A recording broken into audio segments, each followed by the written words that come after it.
Welcome back, students. My name is Arif Malik, and you are watching my channel Arif Biology. Today we are going to discuss the another topic of the chapter जो हमने start किया है plant growth and development. Here we are going to talk about the hormone gibberellin. First वाला हमने discuss किया है auxin. Now let's study the gibberellin.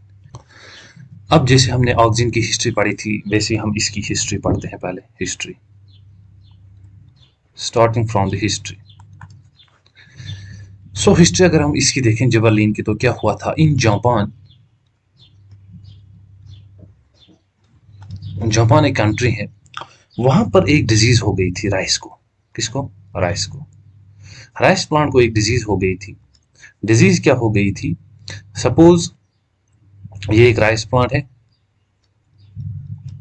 इस rice plant की इन्होंने क्या देखा था, लेंथ मोर हो जाती थी. सपोज ये नॉर्मल है, this is a normal one and this one is that's tall. ये इन्होंने क्या देखा, इन्होंने देखा इन प्लांट्स को ऐसी डिजीज हो गई कि ये टॉल ग्रो कर रहे हैं. एंड अनदर सिम्टम क्या इन्होंने देखा, पेल येलो लीफ इन्होंने इनके देखे, पेल येलो लीव्स. ठीक है ना. ये इन्होंने कुछ सिम्टम देखे, मोर ग्राउट एंड इन्होंने क्या देखा, ये देखा पेल येलो लीव्स जो है इनके प्लांट्स के ग्रो कर रहे हैं. इसकी वजह से क्या हो रहा था, ये जो मोर ग्राउथ थी ये तो हमारे लिए बेनिफिशियल है, लेकिन वहां पर ये हार्मफुल इसलिए थी क्योंकि ये प्लांट जो था आपको पता ही है इनका सिस्टम जो होता है वीक होता है. This system was unable to hold the load of this whole plant. So इसकी नॉर्मल इतनी ग्रोथ है and this system was pretty enough to hold the और bear the load of this plant. But on the other hand इस plant में क्या हो रहा था, इस डिजीज में ये टॉल ज्यादा ग्रो कर रहा था and this system was unable to hold this kind of load. So ऐसे ही जापान में हुआ. एक साइंटिस्ट था जिसका नाम था ई कोरासावा. ई कोरासावा ने क्या किया, ई कोरासावा ने स्टडिंग शुरू की. इसने अपनी स्टडिंग शुरू की एंड ही फाउंड डिजीज. एक डिजीज इनको वहां पर मिली, इस डिजीज का नाम था back and disease. The disease was back and disease. और इस बैक एंड डिजीज का और एक नाम है mentioned on the text, that is foolish disease. Foolish seedling disease. So ये डिजीज थी. अब ये हो किसकी वजह से रही थी, ये फूलिश डिजीज और बैक एंड डिजीज. इसका काज जो था बच्चे, इसका काज सिंपली क्या था, काज ये था एक फंगस था. The cause of this back and disease और फूलिश डिजीज इज फंगस. इस फंगस का क्या नाम है, जिबरलिया फोजिकुराई.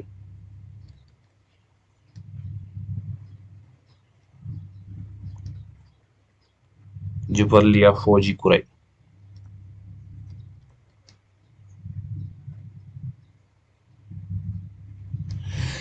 So the Gibberella fogicurae was the fungus which was responsible for causing this back-in or foolish disease.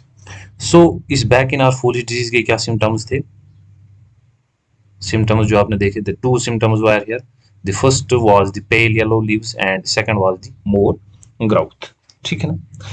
अब इन्होंने क्या काम किया, ये इसने स्टडी की, इसने यूकोरासावा ने. Then he took a sterile filtrate. Sterile filtrate होता है, let me tell you, suppose ये राइट सीडलिंग है, इस राइट सीडलिंग में ये डिजीज है. अब इन्होंने स्टीराइल फिलिट्रेट ऐसा किया, मीन्स ये केमिकल निकाला इस डिजीज से, ठीक है ना, लेकिन फंगस इसमें नहीं है. ठीक है ना. मैं इस तरह से आपको समझा सकता हूँ, chemical minus fungus. This is chemical which is responsible for causing this back and disease and जिस की वजह से ये केमिकल आता है वो फंगस इस फिलिट्रेट में नहीं है. दैट्स वाई इसको क्या हम कहते हैं, सिटीराइल फिलिट्रेट. अच्छे से पढ़ना, इजी से समझ लेना. अब क्या है, इस सिटीराइल फिलिट्रेट से इन्होंने क्या किया, ये इन्होंने अप्लाई किया नॉर्मल जो प्लांट होता है उसी पर. नॉर्मल प्लांट पर इन्होंने क्या किया, अप्लाई. जब इन्होंने नॉर्मल प्लांट पर अप्लाई किया तो इसकी वजह से इन्होंने क्या देखा था, ये जो प्लांट की लेंथ थी ये इंक्रीज हो रही थी, ठीक है ना, ये प्लांट की ग्रोथ इंक्रीज हो रही थी। ये था एक experiment which was done by यू कोरासावा, ठीक है ना। यू कोरासावा ने क्या देखा, ये प्लांट की लेंथ इससे इंक्रीज हो रही है। देन एक और कुछ साइंटिस्ट थे जिनका नाम था Yabuta and Sumiki, Yabuta and Sumiki. They were the two scientists who named it gibberellin.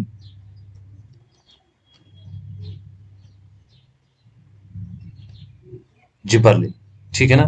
Gibberellin name is given by two scientists. The first was Jabuta and another was Samuki. इन दोनों ने क्या किया, इन दोनों ने भी एक केमिकल एक्सट्रैक्ट किया, hence called the substance as a gibberellin, ठीक है ना। Then let's move on. इसके बाद अगर हम क्या देखते हैं, bio essay. What's bio? Living. And what's assay? That's test. So living tissue हम यहाँ पर लेते हैं, इसका हम टेस्ट करते हैं, that is bioassay. As I told you in the earlier video, what is bioassay, it is the function of hormone. इसमें हम टेस्ट करते हैं हार्मोन की क्या फंक्शन है and up to which concentration ये अपनी फंक्शन दिखा रहा है। ये हमने क्या देखा था, बायोएसे, ठीक है ना, कितनी कंसंट्रेशन पे ये फंक्शन कर रहा है। बायोएसे यहाँ पर दो हुए थे। पहला जो था यहाँ पर, first remember dwarf pea plant bioassay, dwarf pea plant elongation. This was the first experiment और द फर्स्ट बायोएसे, ठीक है ना। अब इसमें क्या हमने देखा था, जैसे मैंने आपको कहा था, ये हमने पहले ही पढ़ लिया, यू कोरासावा ने जैसे किया था, ठीक है ना। Suppose this is plant, P plant, ठीक है ना। इस पी प्लांट की ग्रोथ हो रही है, ठीक है ना। ये प्लांट लेकिन इन्होंने टाल होता हुआ ग्रो देखा, किसकी वजह से, अप्लाइंग जिबरलिन। जब इन्होंने इस टाल प्लांट पर अप्लाई किया जिबरलिन, सॉरी स्मॉल प्लांट पर, ये टाल हो गया, मीन्स ये अगर ऐसा था लेकिन यहाँ पर भी इसका जीनोटाइप ऐसा ही था, ठीक है ना। अगर मैं आपको बोलूं, if you are the student of 11th class then you must have studied in the 10th class, ऐसे कुछ आपने पढ़ा होगा, T T and T T. And if you are the 12th class student then also you must be knowing the what is T T and what is small T, small T. T T हमने जो देखा था, ये dominant genotype होता है and ये जो होता है रिसेसिव जीनोटाइप होता है, ठीक है ना, स्मॉल टी, स्मॉल टी। सो यहाँ पर क्या होता है, ये प्लांट डिवार्फ है, मीन्स इसका जीनोटाइप जो है टी है। लेकिन जब हम इस पर gibberellin, when we are applying the gibberellin on this dwarf plant, so it elongates, ये इंक्रीज हो रहा है, ठीक है ना, इसकी ग्रोथ मोर हो रही है, लेकिन इसका जीनोटाइप जो है वो सेम हो रहा है, ठीक है ना। यहाँ पर ये मत कंपेयर कर लेना कि इसका जीनोटाइप चेंज हो रहा है, नो, जीनोटाइप भी same.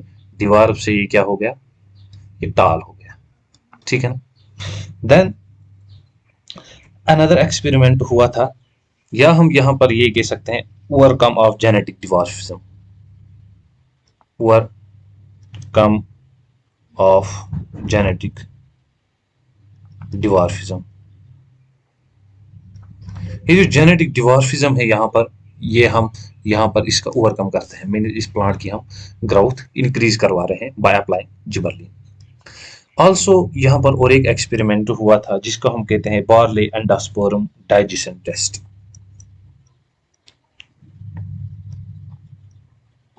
Barley endosperm digestion test.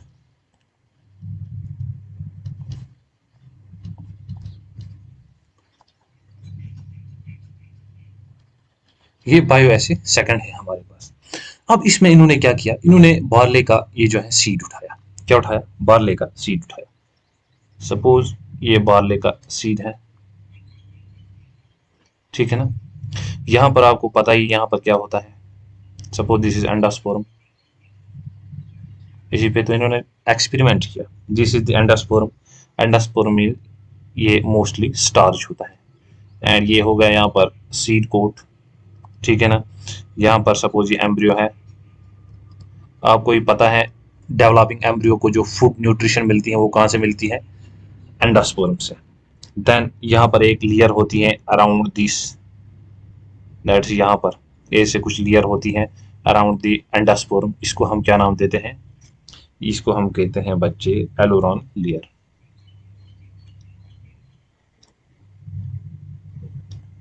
Aleurone, aleurone क्या होता है, ये प्रोटीन होता है, this is a protein layer. No, what they did in their experiment, इस एक्सपेरिमेंट में इन्होंने ये देखा, जब इन्होंने ये सपोज ये एंडोस्पर्म है,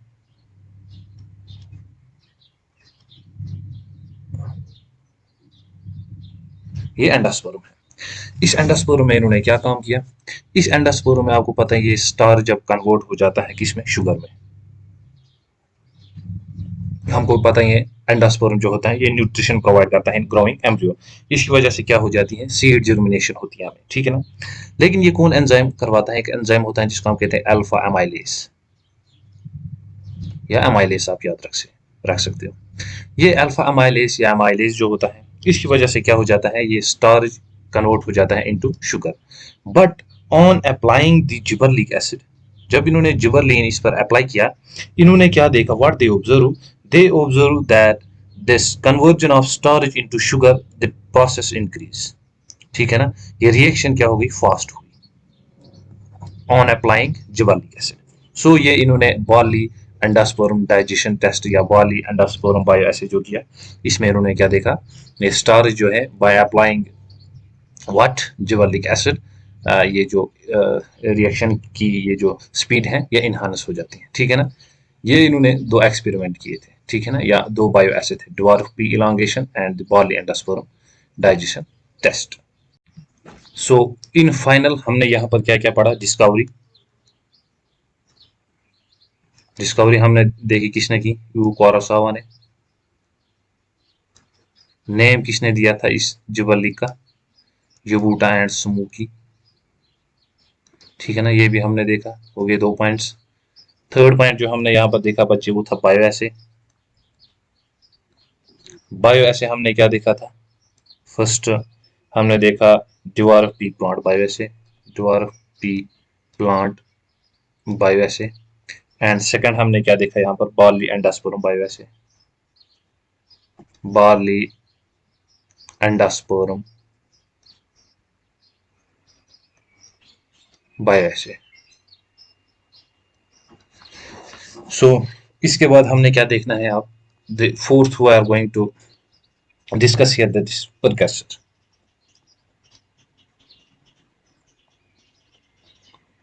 प्रिकर्सर या इसको हम कह सकते हैं बायोसिंथेसिस।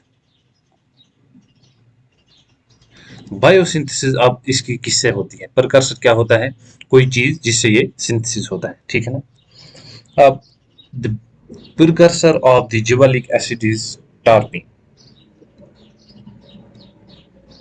टार्पिन क्या है, सिंपली इसमें 10 कार्बन कंपाउंड्स होते हैं, मीन्स आप भी कह सकते हैं जैसे चेन ऑफ 10 कार्बन कंपाउंड्स, ठीक है ना। अब यहाँ पर लेकिन जिबरलिन में क्या होता है, यहाँ पर डाई टार्पिन्स होते हैं, मीन्स दैट्स 2 चेन्स होती हैं एटलीस्ट, ठीक है ना। दैट्स एक्चुअल में यहाँ पर 19 ही कार्बन होते हैं, ठीक है ना। सो इसलिए हम इसे क्या कहते हैं, diterpenes, this is the precursor. Another point here is that is site of synthesis.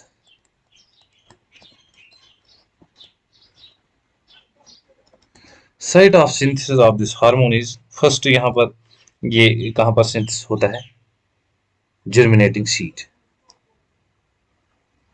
यही तो इसकी इंपॉर्टेंस है, जर्मिनेटिंग सीड में ये मिलेगा, ये वहां पर ये सिंथेसिस होता है। सेकंड अगर हम देखें तो ये इंटरनोड्स में पाया जाता है, इंटरनोड्स, व्हाट्स इंटरनोड, इंटरनोड क्या होता है बच्चे, सपोज ये कोई प्लांट का सिस्टम है, यहाँ पर ये जो होता है इसे हम कहते हैं नोड, ये यहाँ पर नोड है, लेकिन ये जो बीच में होता है यहाँ पर इसे हम कहते हैं इंटर नोड, याद रखना नोड या इंटर नोड क्या होता है। So it's synthesised in internode. तीसरी चीज जो हम यहाँ पर देखें, इसके एग्जांपल्स बहुत सारे जो उसके बाद जिबरलिन्स हैं वो सिंथेसिस किए गए या एक्सट्रैक्ट किए गए, जैसे उनकी एग्जांपल्स हैं। एग्जांपल अगर हम देखें, Ga2, Ga3 and so on up to 100. At least right now we have the 100 types of gibberellins known, ठीक है ना। 100 types of different gibberellins are known at present. इसके बाद अगर हम इसका नेचर देखें, नेचर क्या है इस हार्मोन का, this hormone is simply acidic, this is acidic type of hormone. क्या हार्मोन है ये, एसिडिक टाइप ऑफ हार्मोन है, ठीक है ना। देन इसके बाद मैंने आपको ये पॉइंट बताया है यहाँ पर, ठीक है ना। अगर मैं यहाँ पर आपको बताऊं, दैट इज एसिडिक हार्मोन, इसलिए हमने कुछ ऐसा पढ़ा था ऑक्सिन के बारे में, हमने देखा था वो भी क्या था, एसिडिक हार्मोन। यहाँ पर ये थोड़ा सा आप नोट याद रख लेना। नोट क्या है, पहला अगर हम देखें ऑक्सिन, यहाँ पर हम लिखते हैं हार्मोन, यहाँ पर हम लिखते हैं नेचर, ठीक है ना। अगर हम ऑक्सिन देखें, ऑक्सिन क्या होता है, एसिडिक। उसके बाद अगर हम जिबरलिन देखें, जिबरलिन भी क्या होते हैं बच्चे, एसिडिक। उसके बाद हम जो पढ़ने वाले हैं, that cytokinin. Cytokinin is also a basic hormone. ये एक बेसिक हार्मोन होता है जो कि बना होता है किन से, प्यूरिन रिंग्स होती हैं इसमें। ये हम देखेंगे, प्यूरिन आपको पता है बेसिक होते हैं, ठीक है ना, नाइट्रोजनस बेसिस, इसकी वजह से ये क्या होता है, बेसिक होता है। देन हमारे पास है इथाइलिन। इथाइलिन क्या होता है, this is also acidic. Then here we have the final hormone, that's abscisic acid, and abscisic acid is also acidic. तो आपने यहाँ पर याद रखना है ये, that cytokinin it's the only and only one basic hormone जो कि नाइट्रोजन बेसिस प्यूरिन से सिंथेसिस होता है। एंड यहाँ पर अगर हम यही बात को देखें तो टेक्स्ट ने ये अपने वर्ड्स में से कैसे लिखा है। अगर हम टेक्स्ट के कुछ वर्ड्स को देखें, टेक्स्ट पर कुछ ऐसा आपको दिखाया गया है वहां पर, जो कि आप चेक कर सकते हो। फर्स्टली ये प्लांट ग्रोथ रेगुलेटर होता है बट एसिडिक टाइप। एक बात ये मैंने आपको बोली, यू कोरासावा जो था इसने ये स्टेराइल फिल्ट्रेट किया जिबरलिया फुजेकुराई, ये फंगस हैं जो कि ये बैकन और ये फूलिश सीडलिंग डिजीज करता है इन राइस में। एंड ये किस कंट्री में पाया गया था, जापान में, ठीक है। सिम्टम इसके क्या थे, ये हेल्दी सीडलिंग इसकी जो ग्रोथ था इंक्रीज कर रहा था, एंड पेल येलो जो लीव्स थे वो हो रहे थे। लेटर इसके बाद ये जो एक्टिव सब्सटेंस था, जैसे जिबरलिक एसिड, वो किसने डिस्कवर किया था, दैट्स एक्सट्रैक्ट किया था Yabuta and Sumiki. Then presently we have more than 100 gibberellins, as I told you, that's gibberellin 1, 2 and 3 etc up to 100 in fungi and higher plants में पाए जाते हैं। अनदर यहाँ पर क्या है, जिबरलिक एसिड और G3 जो है ये टारपीन से बना होता है, स्पेशली 2 टारपीन्स होते हैं इसमें, डाइटारपीन्स, ठीक है ना, is one of the first discovered and mostly intensively studied the gibberellic, ठीक है ना। अब ये क्वेश्चन मैंने आपको नहीं बोला था, it can be asked that the most important और most studied gibberellin is which, Ga3, ठीक है ना। Gibberellic acid is the most studied type of the that is gibberellic acid. And in this picture you can see here the back end infection in the field showing elongation and stunting rise of plant। यहाँ पर आप देख सकते हो ये plant जो है ज्यादा इंक्रीज हो रही है, इसकी ग्रोथ इलांगेशन हो रही है यहाँ पर पिक्चर ए में, एंड पिक्चर बी में क्या है, स्टंटेड ग्रोथ है, दैट इज ये डिवार्फ ये प्लांट रह गए, इरेगुलर ग्रोथ हो रही है इसकी। Then let's have a look on the functions, what are the functions of this gibberellic acid। The first function of this gibberellic acid is they cause increase in the length of axils, so they are used to increase the length of grape stalk। Suppose मैंने आपको यहाँ पर बोला था, let me show you, अगर हम यहाँ पर बात करें, सपोज ये ग्रेप्स है, ठीक है ना। अब इस ग्रेप्स पे ये जो थी इस ब्रांच पर ग्रेप्स निकल रही थी, ये डिवार्फ टाइप था, ठीक है ना। लेकिन जब हमने इस पर जिबरलिन दैट्स अप्लाई किया, सो क्या हो रहा था आपको पता है, इसकी लेंथ जो है इंक्रीज हो रही है, ठीक है ना। जितनी लेंथ इंक्रीज होगी उससे हमें क्या फायदा मिलेगा, उतने उतने ग्रेप्स इस पे ज्यादा आएंगे, एंड उतनी उतनी स्पेस मिलेगी यहाँ पर इन नोड्स पे, एंड ये क्या है, ग्रेप्स जो है हमारे, इनका साइज भी बड़ा होगा। ये हम ये फंक्शन किसकी है, पहले ये है by applying G A, this is the first function, ठीक है ना। ये ग्रेप स्टॉक्स जो है उनकी लेंथ को इंक्रीज कर रहा है to elongate and improve the shape of fruits such as apple and other fruits. यहाँ पर आप सिंपली देख सकते हो ग्रेप्स हैं, यहाँ पर इस पिक्चर में भी देखो, एंड इस पिक्चर में भी ये कितना बड़ा है बाय अप्लाइंग जिबरलिन, एंड यहाँ पर you can see the both size, the first and the second size of Apple. इस साइज में ये डिवार्फ है थोड़ा सा, एंड यहाँ पर बिग साइज वाला एप्पल हमें मिल रहा है by applying this gibberellin. Gibberellin क्या है, elongate and improve the shape of fruits. They delay senescence, so the fruits can left on the tree to extend the market period.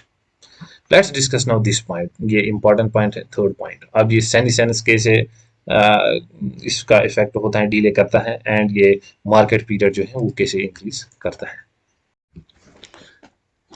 Let's suppose यहाँ पर हमारे पास दो crops हैं। The first is grain crop, एक है हमारे पास grain crop, and another है हमारे पास फ्रूट क्रॉप, फ्रूट्स हैं, ठीक है ना। ये डिफरेंट टाइप्स ऑफ क्रॉप्स है हमारे पास। अब ग्रेन का क्या बेनिफिट होता है, सपोज अगर ग्रेन एक ही सेम टाइम पर साइमल्टेनियसली जो हमारे पास ग्रेन्स हैं, सपोज हम कह सकते हैं मेज ग्रेन्स, ठीक है ना। अब ये मेज ग्रेन्स हमारे पास, या और कोई ग्रेन आप उठा लो, ये साइमल्टेनियसली जून में राइपन होते हैं या ग्रो होते हैं, इनका जो राइपनिंग टाइम है वो इसी में होता है, हार्वेस्टिंग टाइम। अब क्या है, सपोज कोई ये जो बेचने वाला है वो बेच देता है इसे जून में ही, लेकिन अगर जून में प्राइस कम हो जाती है या और कुछ इफेक्ट हो जाता है, वो इस क्रॉप को क्या है फर्दर रख सकता है, एंड ये इसे दिसंबर में भी सेल कर सकता है, ठीक है ना। ये हो गया एक ग्रेन क्रॉप्स। लेकिन on the other hand we have the crops, ये पेरिशेबल क्रॉप्स जो होते हैं,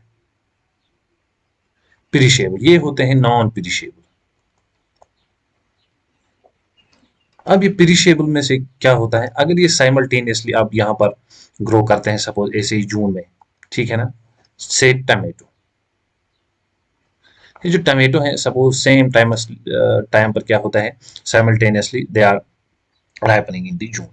सो विद दिस क्या होगा, ये जो फार्मर्स हैं हमारे फार्मर्स, ये अब इसे सेल करना चाहें, लेकिन जब इसकी ओवर प्रोडक्शन होती है, याद रखो अगर ओवर प्रोडक्शन हो उससे भी फार्मर की लॉस होती है, क्योंकि उससे प्राइस जो है वो फॉल हो जाती है, एंड अगर कम ग्रोथ हो, दैट इज लो प्रोडक्टिविटी हो, उससे भी फार्मर की लॉस हो जाती है। अब बेनिफिट किस में रहता है, अगर कि मीडियम यहाँ पर क्या हो, मीडियम दैट्स क्रॉप्स हो, ठीक है ना। इसकी वजह से क्या होता है, ये जो फार्मर है बेनिफिट में रहता है। अब क्या हो जाता है, पेरिशेबल दैट्स फ्रूट्स, ये जो टमाटो एटसेट्रा होते हैं, इनमें क्या होता है, ये जो शेल्फ पीरियड है इनका, shelf period, shelf period is that storing time, storing period, storage time या स्टोरिंग पीरियड, ये बाय अप्लाइंग दिस जिबरलिन, ये स्टोरिंग पीरियड क्या है, इनहांस हो जाता है, ठीक है ना। मीन्स ये अगर हमको अब टमेटो क्या है जून में राइपन हो रहे हैं, लेकिन a farmer can now keep them on the trust of this gibberellic acid for a longer period, then ये इसे सेल कर सकता है आफ्टर 2 मंथ्स या 3 मंथ्स, जब मार्केट में इसकी प्राइस जो है इंक्रीज है या अच्छे से हो, ठीक है ना। ये किसकी फंक्शन है, जिबरलिन की, ठीक है ना। देखा आपने ये पॉइंट, ये सेनेसेंस डिले करता है, एंड इससे क्या है, the fruits can left on the trees to extend the market period, ठीक है ना। Then gibberellic acid is used to speed up the malting process in the brewing industry. Let's study now this point.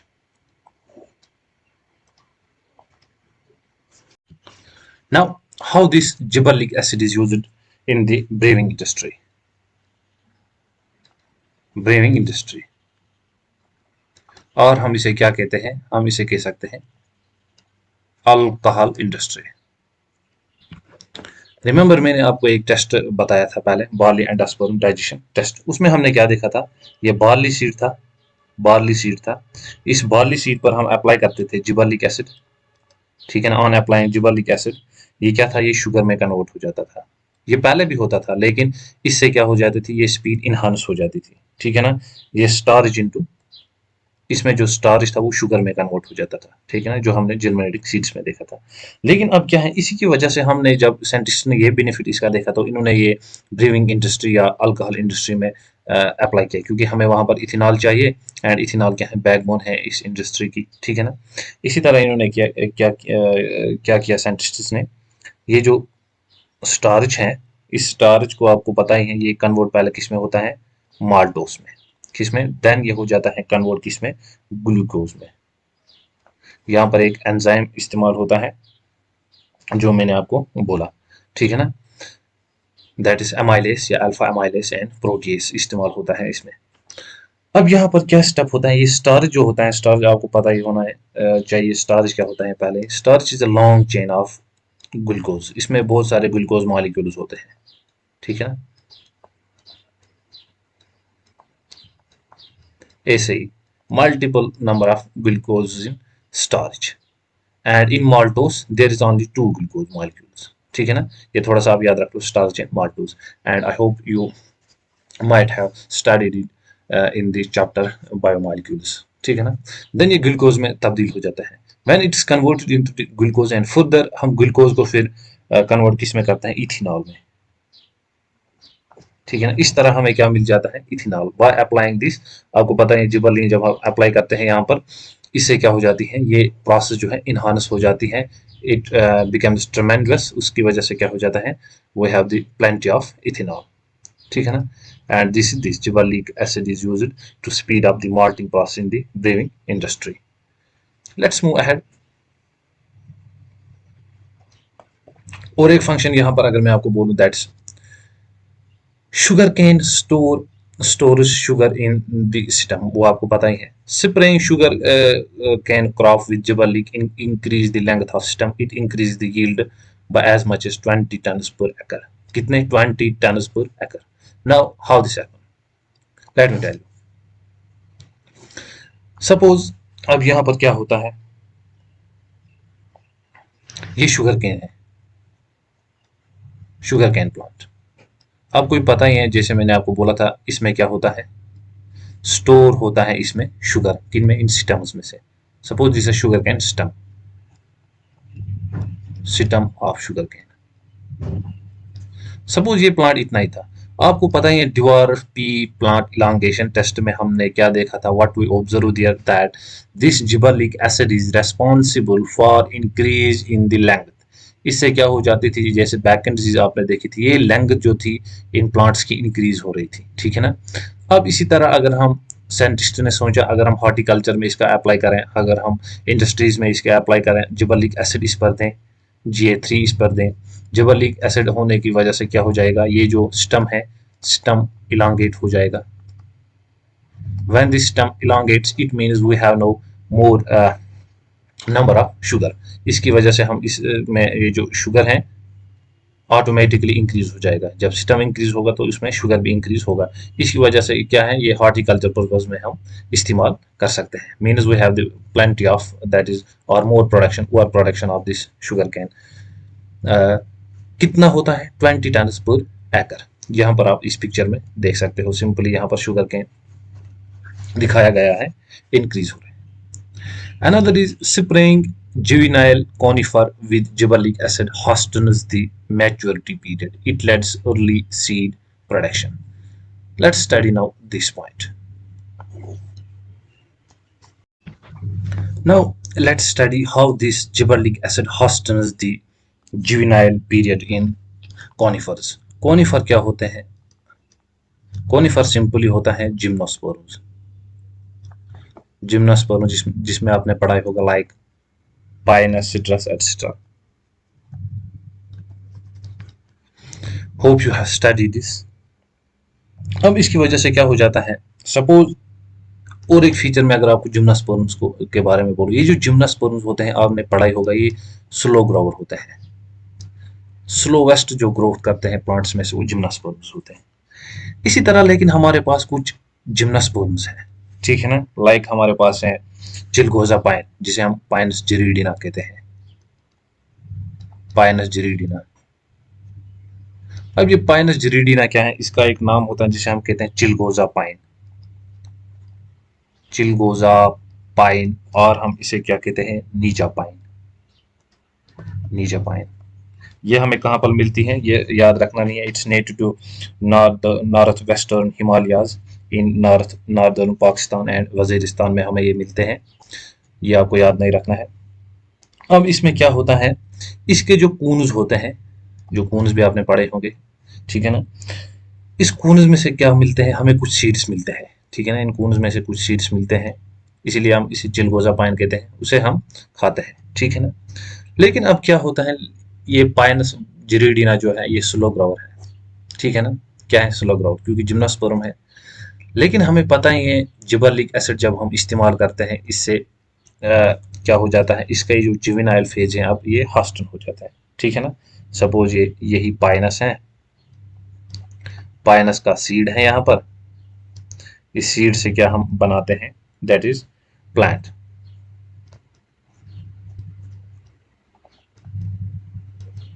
And यहाँ पर क्या हो जाता है, यहाँ पर फिर हमें सीड मिल जाता है। सपोज यहाँ तक, यहाँ से ग्रो होने में लगते हैं 17 to 20 ईयर्स। ये जो पीरियड यहाँ से यहाँ तक है, दैट सीड टू प्लांट, इसे हम कहते हैं vegetative phase, vegetative phase. And ये जो फेज होता है this is obviously reproductive phase. अब हमें क्या है, ये पीरियड हमें हस्टन करना है, दैट्स दिस जुवेनाइल फेज। ये जुवेनाइल फेज हमें हस्टन करना है, मीन्स ये हमें कम करना है। जब हम इस जुवेनाइल फेज को कम करेंगे मीन्स हमें जल्दी जल्दी प्लांट मिलेंगे, and in short time we are able to get plenty of seeds, ठीक है ना। सपोज ये जुवेनाइल फेज पहले ग्रो होता था 17 to 20 में से मान लो इसे 12 साल लग जाते थे। Now this process will take place in कितने टाइम में, से 5 और 4 years. So this is the one of the beauty of this, जिसे हम कहते हैं जिबरलिक एसिड। अब यहाँ पर हमें और एक फंक्शन है gibberellic, that's for bolting. It's also used in the bolting. What's bolting? Internode elongation just prior to the flowering in beet, remember, and cabbage and many other rosette habit. ये जो rosette habit होता है, अब ये क्या होता है, let me tell you. अब इस पॉइंट को हम बोल्टिंग को डिस्कस करते हैं यहाँ पर। What's this point? Suppose हमारे पास इंटरनोड इलांगेशन हमें करवानी है, इंटरनोड इलांगेशन, इंटरनोड इलांगेशन हमें करवानी है। अब कैसे होगा, ये रोजेट हैबिट क्या होता है, पहले मैं आपको बोलता हूँ। सपोज हमारे पास कैबेज होती है, ठीक है ना, कैबेज यहाँ इस नोड से ग्रो करती है। अब कैबेज कैसी होती है आपने देखा ही होगा, ऐसे ऐसे ऐसे ऐसे, दिस इज कैबेज। एंड जिन प्लांट्स में अब ये रोजेट हैबिटेट होता है, दैट्स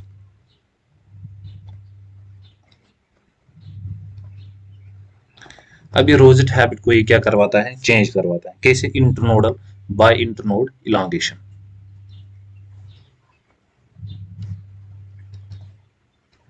इंटरनोड इलांगेशन यहाँ पर अब होगी। इंटरनोड इलांगेशन जैसे हमने देखा था किसमें, शुगर कैन प्लांट जो थे उसमें ये करवा रहा था, स्टेम की लेंथ इंक्रीज करवा रहा था। ऐसे यहाँ पर होगा कुछ, सपोज अब यहाँ पर ये ऐसे कुछ इंक्रीज हो जाएगा।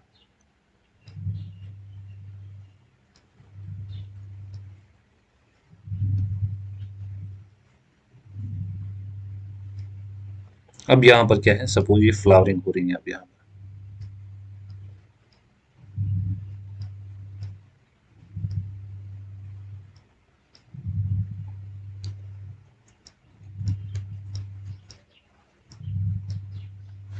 अब अगर आप यहाँ पर देखो, ये रोजेट हैबिट जो था इसने ये खत्म किया, किसकी वजह से, इंटरनोड इलांगेशन की वजह से। ये किस किस में इसने खत्म किया, जैसे हमने यहाँ पर देखा, बीट, कैबेज जो होते हैं इसमें इनने ये रोजेट हैबिट जो है ये खत्म किया है इन्होंने इसमें, ठीक है ना, बाय इंटरनोडल इलांगेशन। ये किसकी फंक्शन है, ये भी फंक्शन है किसकी, जिबर्लिक एसिड की। लेकिन यहाँ पर आपको ये पॉइंट याद रखना है, ये जो इंटरनोडल इलांगेशन होती है यहाँ पर, या बोल्टिंग हमें कहते हैं, इसमें क्या होती है, ये internode elongation just prior of flowering होती है, ठीक है ना, just prior of flowering, this bolting takes place just prior of flowering, remember. अगर हम इसके बाद देखें और कुछ फंक्शंस हैं जिबर्लिन की, एडिशनल फंक्शंस जो कि एग्जाम में आ सकती है। एडिशनल फंक्शंस में से अगर हम पहले देखें तो जिबर्लिक एसिड जो है ये क्या करता है, it induce male flowers, induce male flowers. ज़्यादातर हम साइंटिस्ट वही चीज़ें इनमें से पढ़ते हैं जो कि मैन काइंड के लिए इस्तेमाल हो। इसी तरह इन्होंने ये भी देखा, ये इससे क्या है, male by applying this gibberellic acid हमें क्या होता है, सेक्स एक्सप्रेशन होता है, सेक्स एक्सप्रेशन। सेक्स एक्सप्रेशन क्या है, दैट्स फीमेल से ये मेल बन जाता है, ठीक है ना। ये भी एक फंक्शन है किसकी, एडिशनल फंक्शन है जिबर्लिक एसिड की, ठीक है ना। इसी तरह ये और एक काम क्या करता है, सीड जर्मिनेशन में ये करता है मदद,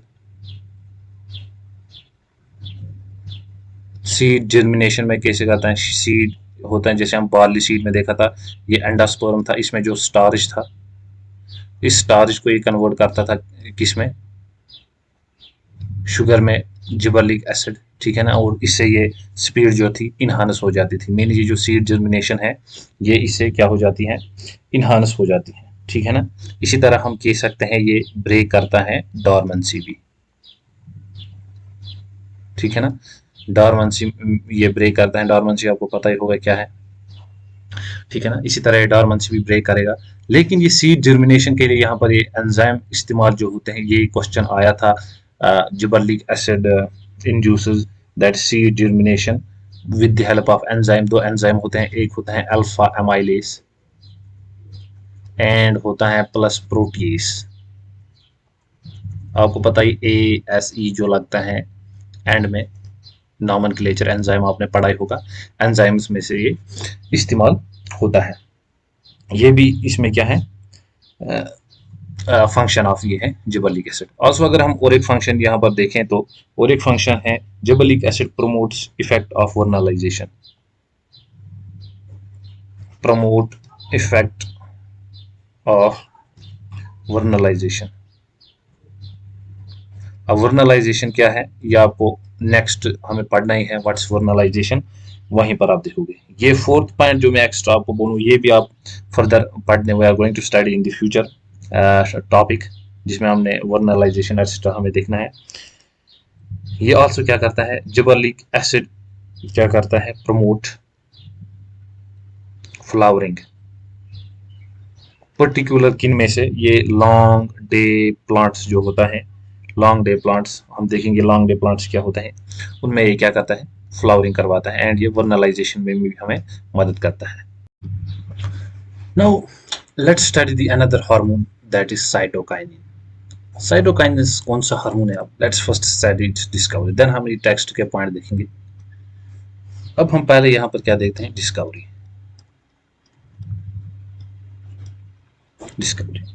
अब इसकी डिस्कवरी जो थी, सिडेंटिपिटी, जैसे मैंने आपको बोला था, सडनली डिस्कवरी थी, एक्सीडेंटल डिस्कवरी थी। पहले ही आपको ये पता होना चाहिए एक बेसिक हार्मोन है, ये हम लेटर भी डिस्कस करेंगे।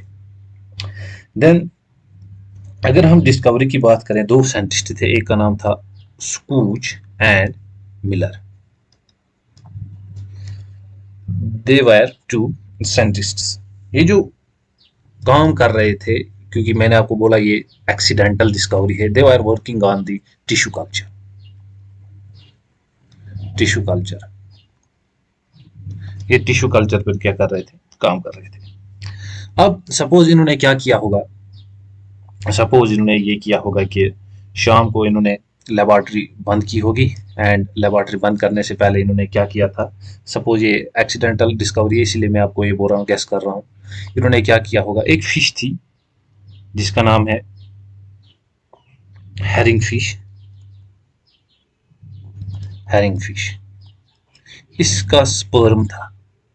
इसके स्पर्म से इन्होंने कुछ डीएनए एक्सट्रैक्ट किया था। ये भी वहीं पर था। सपोज इस वेसल में ये क्या था, ये डीएनए था। एंड ये काम कर रहे थे दरअसल टिश्यू कल्चर पे, लेकिन किस पर ये कर रहे थे, टबैको प्लांट, निकोटीना टबैको। ये इस टबैको प्लांट पर काम कर रहे थे। तो इन्होंने एक सिस्टम दिया था इसका, ये सिस्टम को टिश्यू कल्चर में ग्रो कर रहे थे। सपोज ये इस वेजल में से ग्रो कर रहे थे। यहां पर ये क्या है, tobacco tissue plant tissue culture. अब लेबोरेटरी बंद करने से पहले सपोज इन्होंने क्या किया होगा, ये डीएनए इन्होंने शायद इसमें डाल दिया होगा। जब ये फर्दर दूसरे दिन आए तो इन्होंने क्या देखा, इन्होंने देखा इसमें कैलस बन गया था। कैलस आपको ही पता ही है, you must be knowing because you are the medical student what is callus, mass of undifferentiated cells। ये यहाँ पर callus formation इन्होंने देखी। Remember the earlier video regarding the auxin। In case of auxin, what we studied here that this auxin is responsible for the callus formation। Means जब सुबह ये scientist आए स्कूज and Miller, इन्होंने क्या देखा, इन्होंने इस वेजल में क्या देखा, इन्होंने यहाँ पर देखा इस पिथ, ये जो था यहाँ पर जो टबैको पिथ ये या स्टम पर ये एक्सपेरिमेंट कर रहे थे, यहाँ पर एक callus mass of undifferentiated cells बन गया था। लेकिन उन्होंने क्या किया था, लेकिन फिर उन्हें ऑब्जर्व किया।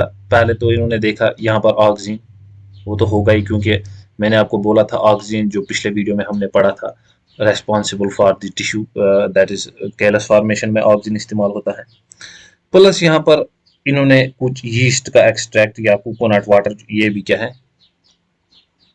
कोकोनट वाटर जो है या यीस्ट एक्सट्रैक्ट, अगर हम देखें yeast extract, these are also substances जिनसे ये भी टिश्यू कल्चर में या कैलस फॉर्मेशन में हमें इस्तेमाल होते हैं। लेकिन इनको ये पता ही पता था ऑक्सीजन जो है वो तो इसमें होगा ही होगा, ठीक है ना, क्योंकि टिश्यू कल्चर में या कैलस फॉर्मेशन में ऑक्सीजन होता है। लेकिन इन्होंने जब फर्दर स्टडी की, इन्होंने देखा ऑक्सीजन के अलावा इन्हें और भी कुछ यहाँ पर मिला, ठीक है ना।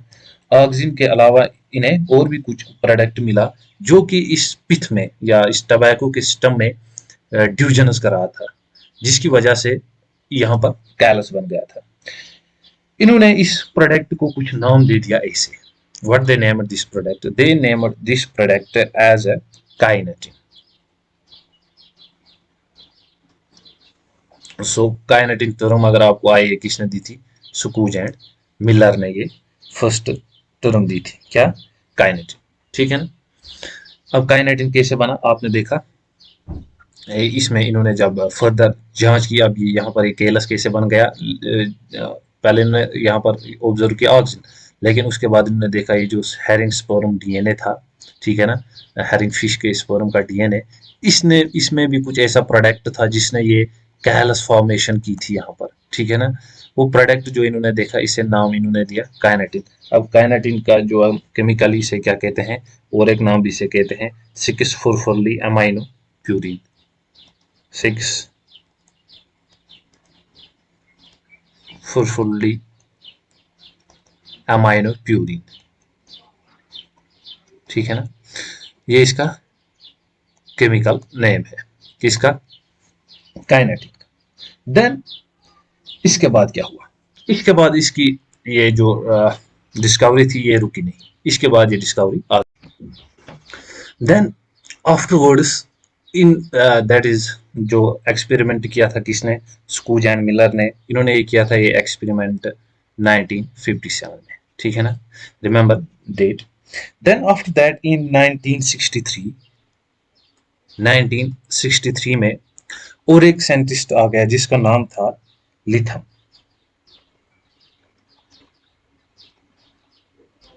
This was the another scientist. अब इसने क्या किया, he took the immature corn kernels, immature corn kernels,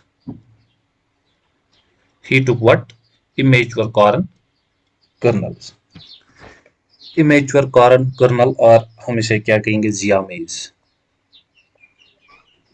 Jiya mays, you know the botanical name of maize plant. Then इसके बाद इन्होंने क्या किया, इस जियाटिन से, सॉरी, इस कॉर्न कर्नल से इसने एक प्रोडक्ट आइसोलेट किया जिसका नाम इसने रखा जियाटिन। जियाटिन, ठीक है ना, इसने इसका नाम आप क्या दिया, जियाटिन। इन्होंने इसका क्या नाम दिया था, kinetin. Kinetin is a type of cytokinesis. लेकिन इसने अब लेथम ने क्या किया, इसने कॉर्न कर्नल्स या जिया मेज से डिस्कवर किया जियाटिन। इसने इसका नाम जियाटिन क्यों रखा, क्योंकि इसने ये मेज से एक्सट्रैक्ट किया, that's why he kept the name zeatin. इसके बाद इसने इस प्रोडक्ट को नेम दे दिया जियाटिन।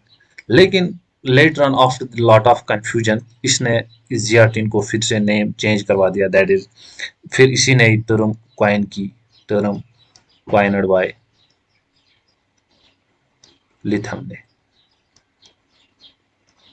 फिर ये क्वाइन टर्म किसने दी, लिथम ने, ठीक है ना। अब ये क्या थी, ये थी अब सिंपली डिस्कवरी, जो कि साइटोकाइनिन की डिस्कवरी थी। Now you can see on clearly screen your text words, जो स्कूज था एंड कोवर्कर, जिसे हम इट आल कहते हैं। इट आल मीन्स जो कोवर्कर्स होते हैं। इन्होंने ऑब्जर्व किए कुछ इंटरनोडल सेगमेंट टबैको सिस्टम में से, ठीक है ना। देन इन्होंने ये क्या किया था, इसमें मास ऑफ अनडिफरेंशिएटेड सेल्स इसने जो बनता हुआ देखा। इसके बाद इन्होंने इसमें से क्या एक्सट्रैक्ट किया, कोकोनट मिल्क डीएनए या यीस्ट एक्सट्रैक्ट। एंड फिर लेटर ऑन स्कूज एंड मिलर ने आइडेंटिफाई किया इसमें से कुछ क्रिस्टलाइन सबस्टेंस, जिसे इन्होंने नाम दिया काइनेटिन, ठीक है ना। ये काइनेटिन इन्होंने कहाँ से डिस्कवर किया था, हैरिंगस्पर्म डीएनए से, वो हमने देखा। Cytokinesis were discovered as kinetin, ठीक है ना। साइटोकाइनेसिस जो पहले डिस्कवर हुए थे, इनको नाम क्या दिया गया था, काइनेटिन। क्या, N6 फुरफुरलो अमाइन, फुरफुरली अमाइन प्यूरिन, जो मैंने आपको पहले ही बताया। ये क्या है, अमाइनो एसिड डेरिवेटिव होता है, adenine derivative from the autoclaved herring sperm DNA. Another point, जो ये जो काइनेटिन है does not occur in naturally in plants, ये नेचुरली प्लांट्स में नहीं होता है, क्योंकि ये यहाँ पर हुआ था ड्यू टू दिस एक्सट्रैक्ट हमने किया था हेरिंगस्पर्म जो थे फिश, इसी के डीएनए से। सो ये प्लांट्स में से नहीं पाया जाता है।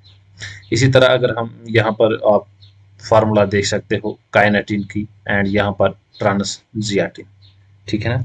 ट्रांसजियाटिन जो 4 hydroxy 3 methyl trans 2 butyl enol amino purine है यहाँ पर, ठीक है ना। क्या है ये, 4 hydroxy 3 methyl trans 2 butyl enol amino purine, ठीक है ना। ये किसका फार्मूला है, जियाटिन का फार्मूला। एंड इसका हमने देखा ही काइनेटिन का, ये that is 6 furfuryl amine, 6 furfuryl amine purine, ठीक है ना। देन इसके बाद मैंने आपको यहाँ पर ये दिखाया कि ये जो जियाटिन होता है, जियाटिन मैंने आपको बोला ये हमने कॉरल इमेज पर कॉरन कर्नल्स जो थे इनसे डिस्कवर किया गया था, ये भी मैंने आपको बताया। There are some synthetic compounds with cell division promoting activities, वो हम अभी देखते हैं, पूरे डिस्कस करते हैं ये। देन हमने क्या देखा, नेचुरल साइटोकाइनेस और सिंथेसाइज्ड इन रीजन्स ऑफ, अब इनकी साइड ऑफ सिंथेसिस जो होती है, साइड ऑफ सिंथेसिस वो क्या क्या है,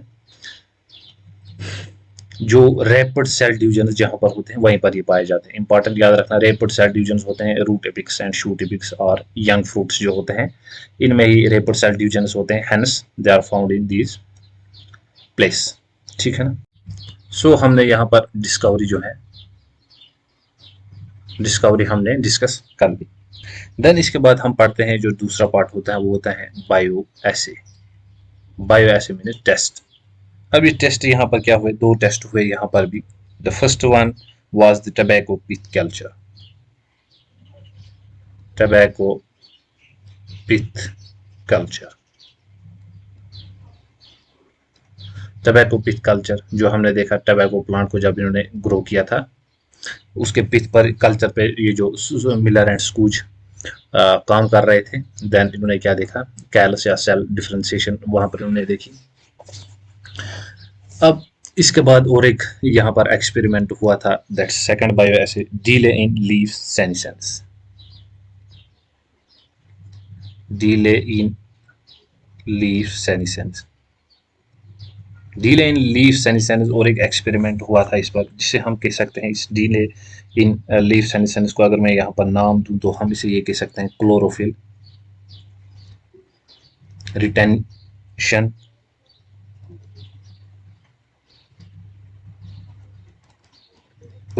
रिटेंशन टेस्ट। ये यहाँ पर और एक एक्सपेरिमेंट हुआ था, डिले लीफ इन सेनेसेंस और क्लोरोफिल रिटेंशन टेस्ट। और इसे और एक नाम भी हम से टेक्स्ट पर लिखा है, या शायद इम्पॉर्टेंट है याद रखना, और एक नाम इसका है, that's Richmond and lag effect. This experiment is also known as Richmond lag effect। ठीक है ना। अब इसमें इन्होंने क्या देखा, रिचमंड लैग इफेक्ट या क्लोरोफिल रिटेंशन टेस्ट क्या है। सपोज ये लीफ है and this is another leaf, ये हमारे पास दो लीफ है यहाँ पर।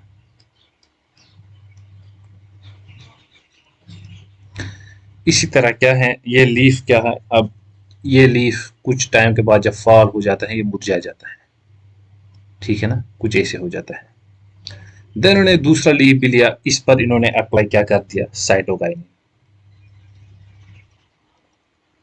रिमेंबर इन्होंने क्या किया, इस पर इन्होंने अप्लाई किया साइटोकाइनिन। देन उन्होंने बाद इसके बाद क्या ऑब्जर्व किया, they found that leaf was same as it was earlier. ठीक है ना, इस लीफ को इन्होंने क्या पाया, सेम फॉर्म में पाया। ठीक है ना, वो ऐसा ही लीफ था। अब ये जो पहला वाला लीफ क्या था, इसमें 4 और 5 डेज के बाद क्या हो गया था, इसके बाद क्या हो गया था, इसमें सेनिसेंस, सेनिसेंस हो गया था इसमें। Senescence meaning growing old. ठीक है ना। दूसरा इन्होंने क्या देखा, एब्सिशन और डिटेचमेंट।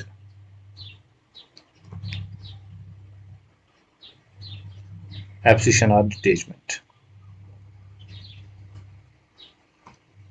या एब्सिशन हो जाती थी या डिटेचमेंट। डिटेचमेंट मीन्स गिर जाना इस लीफ का, ये इन्होंने ऑब्जर्व किया। लेकिन इन्होंने क्या देखा, जब इन्होंने साइटोकाइनिन इस लीफ पर अप्लाई किया तो इसके बाद इन्होंने क्या देखा, ये लीफ सेम रहा। मीन इस पर आपको पता ही है, प्लांट का ये जो लीफ है ये फॉल हो जाता है, डिग्रेड हो जाता है, दैट सेनिसन हो जाती है इसमें, जब इसमें क्लोरोफिल इफेक्ट्स आ जाते हैं। ठीक है ना, जब इसमें क्लोरोफिल कम हो जाता है।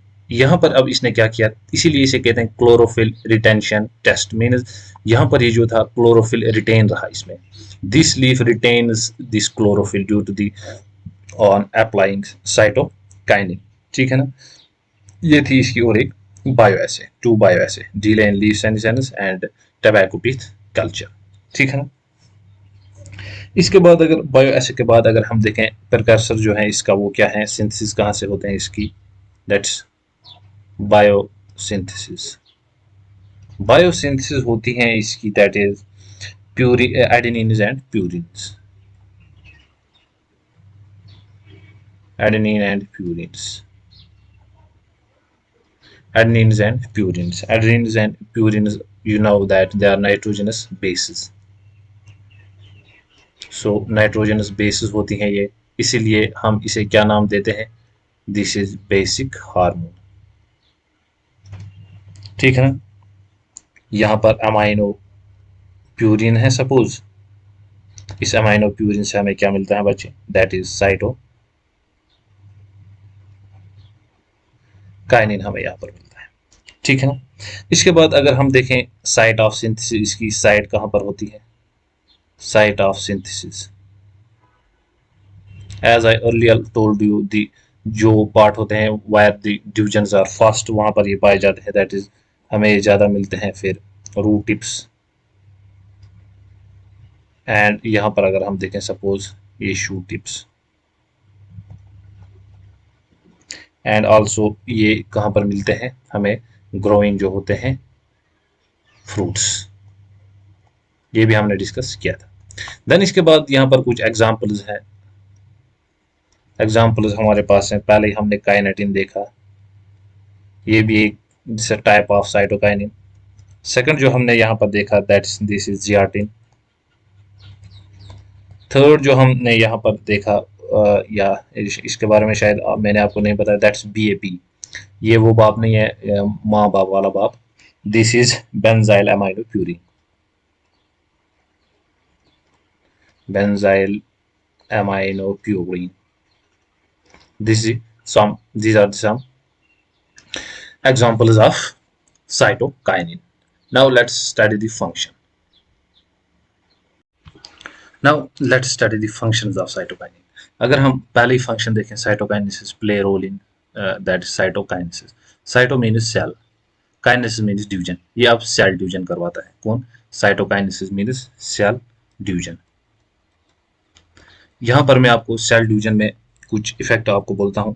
दैट्स इसी तरह हम इसे इस्तेमाल कर सकते हैं टिश्यू कल्चर में भी। फिर जैसे आपने देखा था सेल डिवीजन ये करवाता है, जैसे ऑक्सीजन भी हमने देखा था वो क्या करवाता था, सेल डिवीजन। इसी तरह ये भी करवाता है टिश्यू कल्चर में भी। हम इसके अप्लाई करने के बाद सेल डिवीजन करवा सकते हैं। कैसे? सपोज अगर हम देखें यहाँ पर ऑक्सीजन एंड साइटोकाइनिन,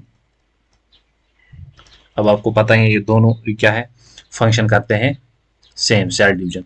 अगर इनकी हम इनका रेशियो हम यहाँ पर सेम ले लें तो यहाँ पर क्या देखा गया, अगर हम सपोज इस सेल को किसी मीडियम में ग्रो करें एंड इसमें बहुत से हार्मोन्स हैं, auxin and as well as cytokinin, but हमें पता ही है ऑक्सीजन एंड साइटोकाइनिन अब इस सेल में क्या बनाएंगे, कैलस। ठीक है ना, इस सेल में अब क्या बनेगा, कैलस। ठीक है ना।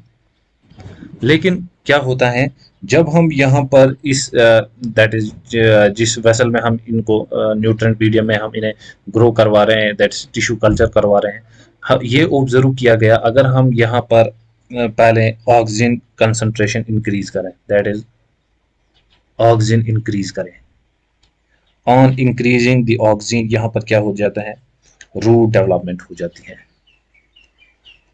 Root development. ठीक है ना, मेरे इस कैलस में क्या बन जाएंगे हमें, roots. This is on applying on, concentration तो सेम होगी, दैट्स ऑक्सीजन भी होगा साइटोकाइनिन भी होगा, पहले इससे हमें कैल्स मिलेगा। लेकिन जब हम फिर इसमें ऑक्सीजन इंक्रीज करवाएंगे इससे हमें क्या मिलेगा, दैट्स रूट डेवलपमेंट हो जाएगी। ठीक है ना। देन इन्होंने क्या देखा, अब इन्होंने और एक एक्सपेरिमेंट किया गया, अगर इन्होंने सोचा अगर हम अब साइटोकाइनिन को इंक्रीज करें, साइटोकाइनिन, साइटोकाइनिन को जब इंक्रीज किया गया तो इन्होंने क्या देखा, शूट फॉर्मेशन देखी गई, शूट फॉर्मेशन। ठीक है ना, इससे क्या बन गई, इस केलस में ऐसे शूट्स बन गई।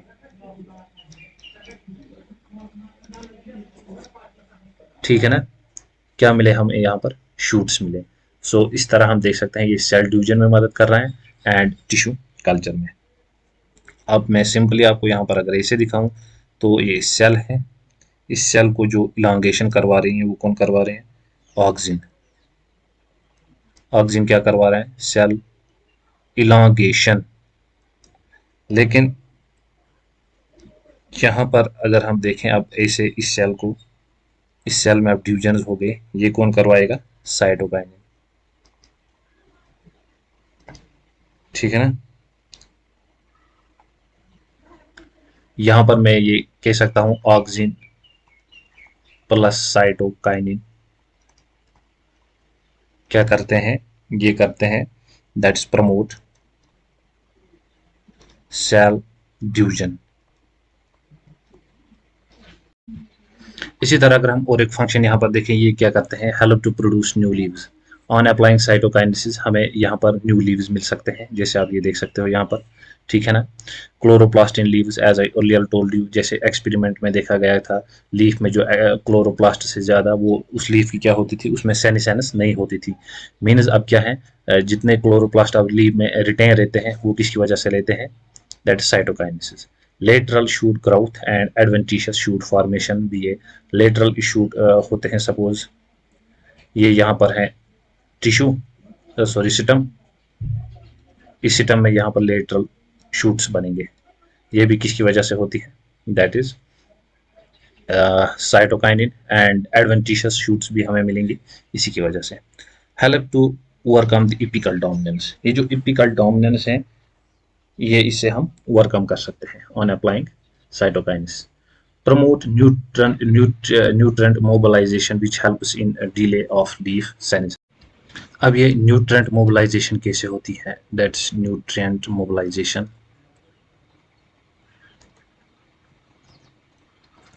हेंस इसकी वजह से क्या हो जाती है, सेनेसेंस डिले होती है। सपोज ये एक प्लांट है, ये इसका सिस्टम है, यहाँ पर ये लीव्स हैं एंड ये भी एक लीफ है, लेकिन अब ये लीफ है यंगर है and this leaf is older growing. अब ये क्या करवाता है, आपको पता है इस लीफ में से न्यूट्रेंट्स क्लोरोप्लास्ट ज़्यादा होंगे, इसमें कम होंगे। अब ये क्या करवाता है, इस लीफ से इस लीफ में मूवमेंट करवाता है of nutrients, movement of nutrients. Hence इसके साथ क्या हो जाती है, इस लीफ की जो सेनेसेंस है वो अभी कुछ टाइम के लिए स्टॉप हो जाएगी, डिले हो जाएगी, ठीक है ना। Also if I tell you some extra functions of this cytokinin hormone, जैसे एक टर्म है यहाँ पर पोमोलिन। पोमोलिन क्या होता है, that's gibberellin and cytokinin, gibberellin plus cytokinin. ये क्या करवाते हैं, इससे क्या हो जाता है, फ्रूट साइज इंक्रीज हो जाता है, फ्रूट साइज इंक्रीज होगा, ये एक फंक्शन है। लेकिन जो हमने देखा था साइटोकाइनिन एंड ऑक्सिन वो सेल टिश्यू कल्चर में हेल्प होते थे, एंड पोमोलिन क्या है, gibberellin and cytokinin help in fruit size maintain में। इसी तरह अगर हम देखें तो मार्फोजेनेसिस, मार्फोजेनेसिस मीन्स दैट इज, इसमें क्या हो जाता है, वो भी हमने देखा, मोर साइटोकाइनिन हो जाता है तो उसमें क्या हो जाती है, induce shoot formation, and more अगर हम इसमें ऑक्सिन होता है तो इसमें रूट फॉर्मेशन हो जाती है, ठीक है ना। इसी तरह अगर हम देखें तो ये रेजिस्टेंस प्रोवाइड करता है प्लांट को, resistance to diseases plus high temperature,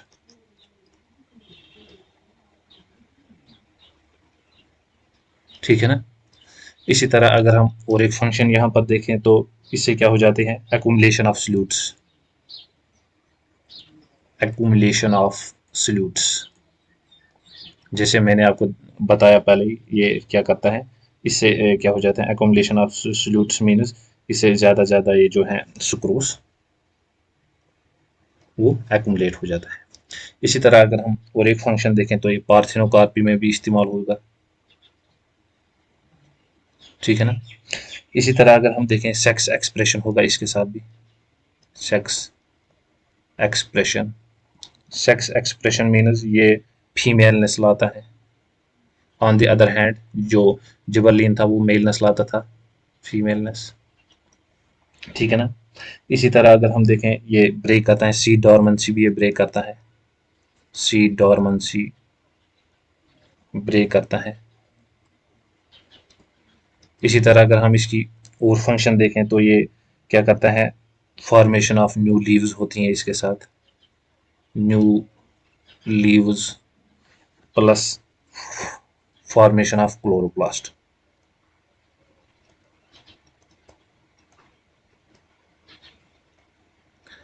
ये थी कुछ important functions of the cytokinin. Now let's study the another hormone, that's C2H6, that's ethylene. Ethylene is also important and gaseous hormone, only and only gaseous hormone. Also it's acidic in nature, I remember this. So it was the scientist whose name was Cousins. Cousins confirmed that the release of volatile substance from the ripened orange that hastens the ripening of stored bananas. Later the substance was ethylene, identified as ethylene. अब cousins क्या थे, cousins ने कुछ ऐसा देखा कि इन्होंने देखा जो राइपन्स ऑरेंज थे, कौन थे, ऑरेंज। इन्होंने इससे देखा कुछ वोलाटाइल ऐसा सब्सटेंस निकला जो कि इंड्यूस करता था ripening in the that is bananas. इनमें ये क्या देखा, इसकी वजह से क्या हो जाता था, इन बनानास में आ जाती थी ripening by keeping nearby. जब नियर बाय रखते थे हम इन ऑरेंजेस को, राइपन एंड ऑरेंज को राइपन बनाना से, इसमें इनमें भी राइपनिंग आ जाती थी। लेटर ऑन इसके बाद और भी कुछ एक्सपेरिमेंट्स हुए, जैसे मैं आपको बोलूं, और एक साइंटिस्ट था, ठीक है ना, जिसने, उसका नाम था जीन। जीन ने 1934 में क्या देखा? Gane in 1934 recognized this volatile substance as ethylene. So this term ethylene किसने दी है? अब जीन ने। कजिन्स जो थे ये अनेबल थे उस वक्त, ये इस सब्सटेंस को पूरा ये आइडेंटिफाई नहीं कर पाए, ये whether what's this causative agent actually. Then इन्होंने देखा, एक साइंटिस्ट था whose name was Gane. Gane ने फाउंड किया कि ये दरअसल कुछ ऑरेंजेस में से जो सब्सटेंस निकलता है एंड राइपनिंग करता है in bananas, it's nothing but it is ethylene hormone. Then उसके बाद था और एक साइंटिस्ट, उसका नाम था क्रॉकर। इन यहाँ पर मैं लिखता हूँ CROKER, 1934, सॉरी इन 1935। 1935 में इसने क्या देखा बच्चे? इसने डिजाइन किया ethylene as plant hormone, designed ethylene as plant hormone, ठीक है ना। Then ethylene is a simple gaseous hormone, ठीक है ना। It is synthesized in large amounts by tissue undergoing senescence and ripening fruits। ये कहाँ पर ज़्यादा सिंथेसिस होता है? जो कि लार्ज अमाउंट में से टिश्यू सेनेसेंस में जाते हैं, एंड राइपनिंग फ्रूट्स जो होते हैं उनमें भी ये पाया जाता है। So this was the discovery. Discovery हमने देखी by Cousins Gane and Crocker. देन अगर हम इसकी देखें, यहाँ पर दूसरा पॉइंट अगर हम इसके बारे में देखें, वो है बायो एसे। बायो इसका देखा गया, bio essay that's triple response. Triple response इसका बायो एसे देखा गया। दैट इज क्या देखा गया? यहाँ पर थ्री टाइप्स ऑफ ग्राउथ देखी गई in plumule due to ethylene. Three types of growth किसमें देखी गई? Of plumule due to ethylene. Ethylene की वजह से थ्री टाइप्स ऑफ ग्राउथ देखी गई। सपोज ये पिल्यूम्यूल है, यहाँ पर इस पिल्यूम्यूल की वजह से एक ग्राउथ देखी गई ऐसे हॉरिजॉन्टल टाइप, हॉरिजॉन्टल ग्राउथ, ये थी बच्चे एक। दूसरी ग्राउथ जो इसकी वजह से देखी गई, सपोज अगेन दिस इज पिल्यूम्यूल, दूसरी ग्राउथ जो देखी गई वो देखी गई इनमें हुक सी कुछ बनी यहाँ पर, ठीक है ना, एपिकल हुक, एपिकल हुक बन गया इसकी वजह से। द थर्ड जो इन्होंने बायो एसे देखा, दैट इज पिल्यूम्यूल में इन्होंने क्या देखा? Broadening of axial, broadening of axil. जो एक्सेल रीजन है यहाँ पर, ठीक है ना, इसमें इन्होंने क्या देखी? इसमें इन्होंने देखी ब्रॉडनिंग, ठीक है ना। सो ये तीन टाइप्स ऑफ बायो एसे इन्होंने देखे, ट्रिपल रेस्पॉन्स, ठीक है ना। ये थी अब इसकी क्या? बायो एसे। देन इसके बाद अगर हम देखें प्रकाशर जो है इसकी, दैट्स बायोसिंथेसिस। बायोसिंथेसिस, बायोसिंथेसिस अगर हम इसकी देखें तो एक अमीनो एसिड है जिसे हम कहते हैं मिथायोनिन।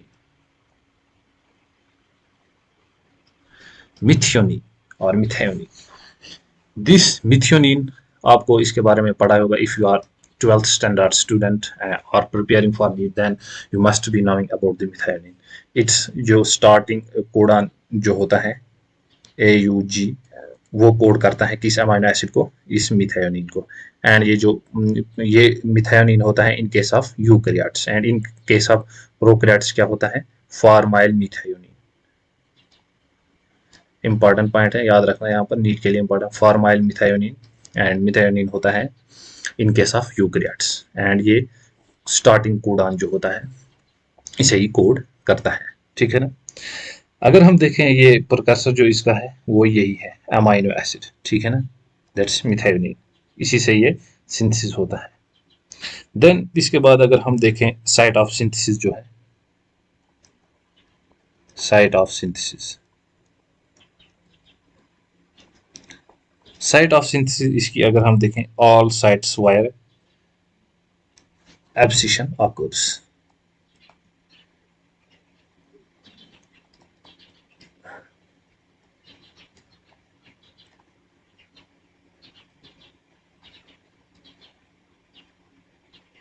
जहां पर भी एब्सिशन होती है, मैंने आपको पहले बताया, वहां पर ये ज्यादा पाए जाते हैं। और जो राइपनिंग लीव्स फ्रूट्स होते हैं, राइपनिंग फ्रूट्स, उनमें भी ये पाए जाते हैं, ठीक है ना। इसी तरह अगर मैं आपको बोलूँ, या ये पॉइंट मैं आपको एंड पर बोलता हूँ, जो इसकी एक्वस फॉर्म होती है इथोफॉर्म, वो हम एंड में देखते हैं। सो अब हम इसकी ये जो है फंक्शन देखते हैं। फंक्शन क्या है ethylene? The first function is here quite easy, as I told you earlier, 3 response इसके देखे गए थे। इसी तरह ये इन्फ्लुएंस करता है हॉरिजॉन्टल ग्रोथ, मैंने आपको बताया था हॉरिजॉन्टल ग्रोथ जो है वो इससे इन्फ्लुएंस होती है। स्वेलविंग ऑफ एक्सियल, जो मैंने आपको बोला एक्सियल रीजन, उसकी ब्रॉडनिंग होती है। एंड एपिकल हुक फॉर्मेशन, यहाँ पर आप देख सकते हो ये सभी चीजें, ये किसकी वजह से होती हैं? इथाइलिन। सेकंड जो अगर हम यहाँ पर देखें, it promotes senescence and abscission of plant organ, specially of leaves and flowers. In the beginning of this video lecture I told you that ये जो है इसे हम कहते हैं सिट्रस हार्मोन, ठीक है ना। ये प्रोड्यूस होते हैं जब, या हम इसे कहते हैं ग्रोथ इनहिबिटर्स। इनहिबिट ये ग्रोथ करते हैं, मैंने कहा था जब स्ट्रेस होता है प्लांट में, अनफेवरेबल कंडीशंस होते हैं, तो उस वक्त ये इंपॉर्टेंट होता है plant to stop this activity of growth. Hence इसके पास ये हार्मोन होता है प्लांट के पास, इथाइलिन। अब ये क्या करता है?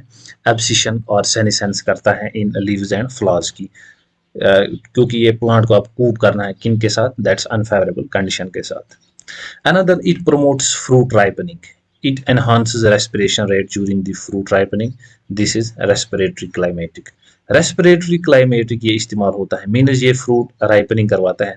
जैसे मैंने आपको स्टार्ट में ही कहा था, ये फ्रूट राइपनिंग जो होती है वो किसकी वजह से होती है?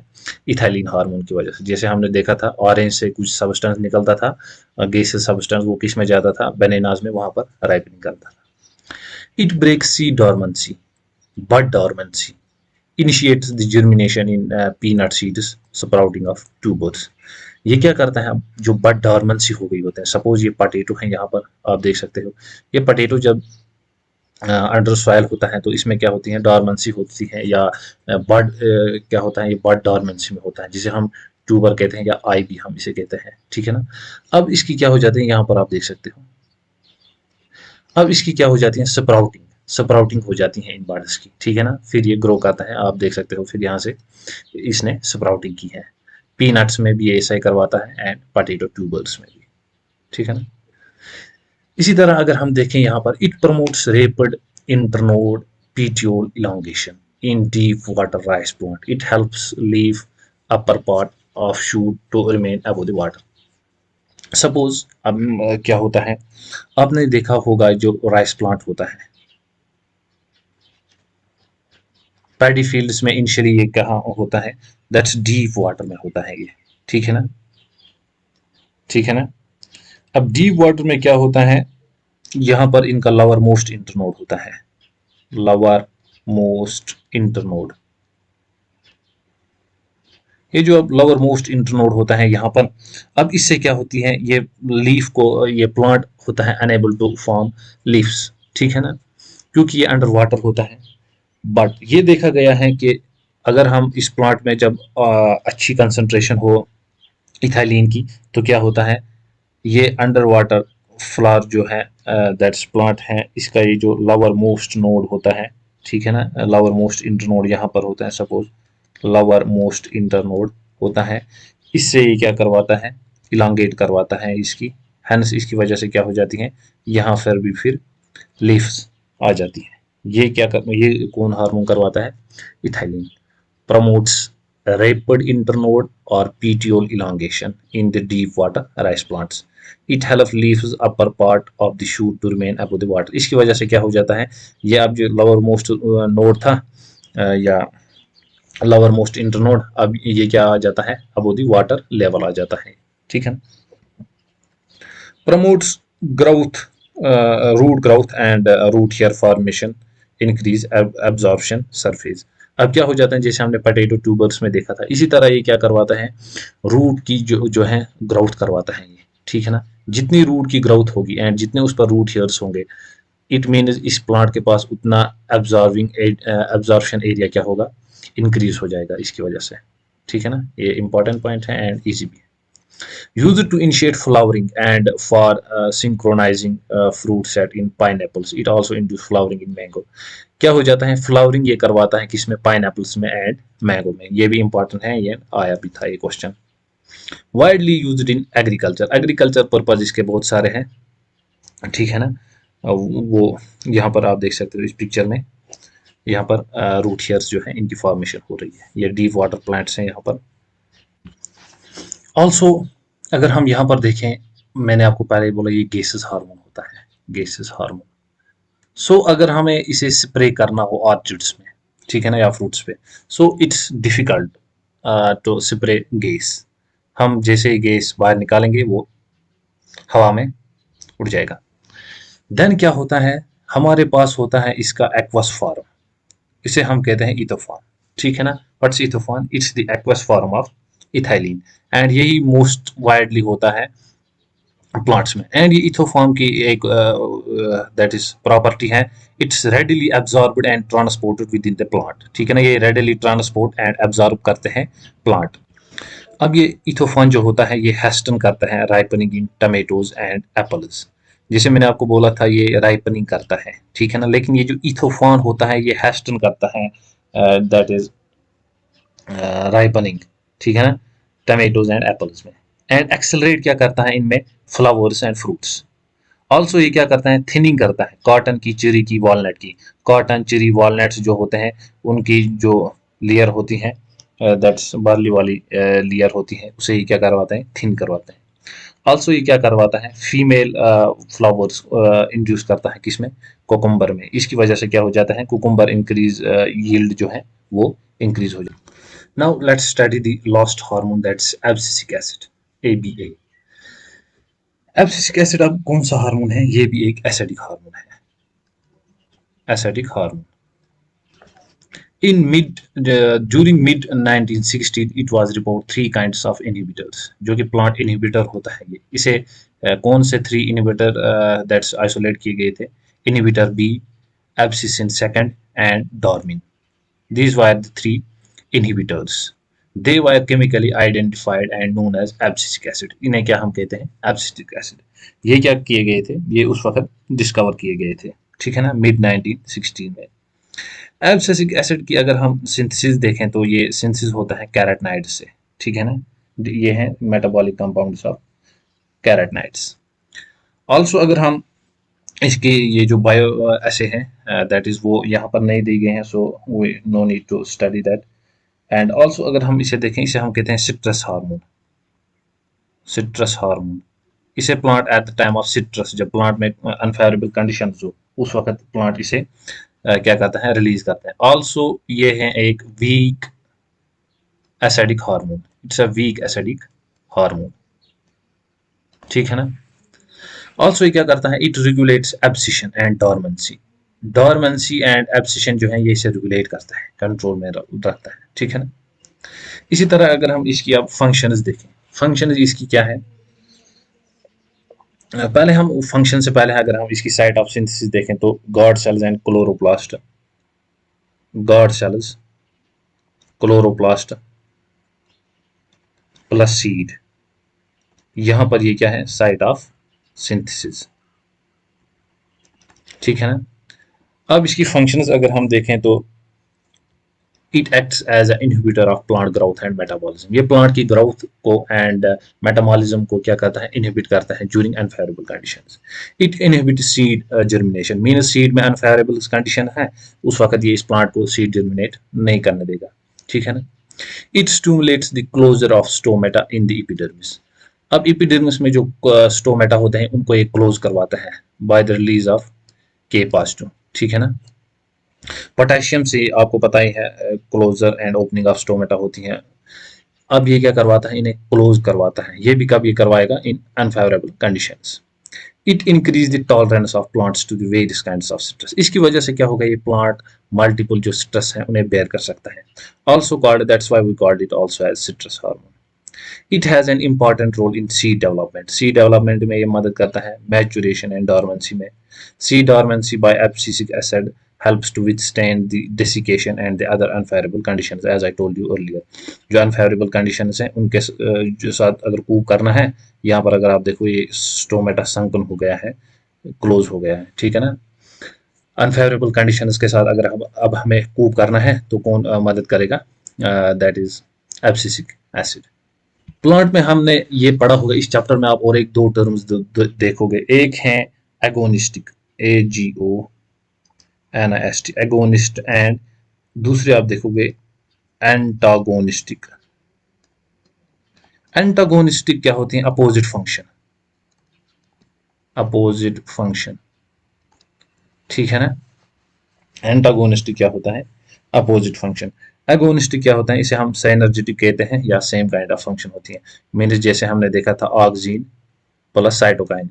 इसी तरह अगर हम एंटागोनिस्टिक देखें, सपोज कोई हार्मोन है वो सीड की डॉर्मेंसी क्या करता है, ब्रेक करेगा, एंड दूसरा हार्मोन है वो डॉर्मेंसी इंड्यूस करेगा। ये फंक्शन क्या होगी, एंटागोनिस्टिक। यही पॉइंट यहाँ पर लिखा है आपकी टेक्स्ट पे, इसकी मीनिंग ओवरऑल यही है। अब ये क्या करते हैं, इसी तरह हमारे पास कुछ हार्मोन है जो कि इफेक्ट करते हैं डॉर्मेंसी में, बर्ड में एब्सिशन करते हैं, flowering, senescence, vernalization, apical dominance, seed germination, plant movements, ठीक है ना। ये हमने देखा है।